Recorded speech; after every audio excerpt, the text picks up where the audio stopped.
Nous venons d'apprendre les résultats du premier tour de l'élection présidentielle 2022. C'est à nouveau un séisme pour la France.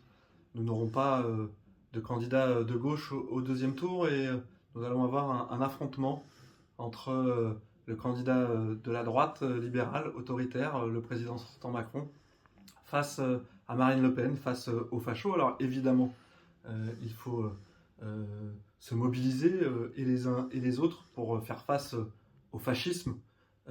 Aucune voix ne doit manquer pour lutter contre le fascisme. Je reviens d'une mission au Chili avec la ville de Fontenay.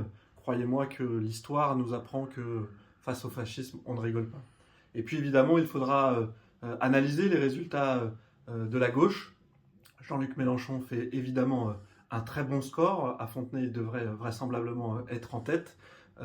Mais ceci dit, il faudra collectivement tirer les enseignements de pourquoi la gauche n'est pas au deuxième tour et en mesure d'affronter la droite et d'éviter que le Front National ne soit au deuxième tour. Je crois que c'est de notre responsabilité individuelle et collective de faire en sorte de tirer des enseignements pour que les gens, parce qu'il s'agit bien de la population française, notamment ceux qui souffrent, qui aujourd'hui seront les premiers touchés par les mesures qui seront prises soit par Marine Le Pen, les fachos, soit par Emmanuel Macron demain, la droite libérale contre le pouvoir d'achat des Français.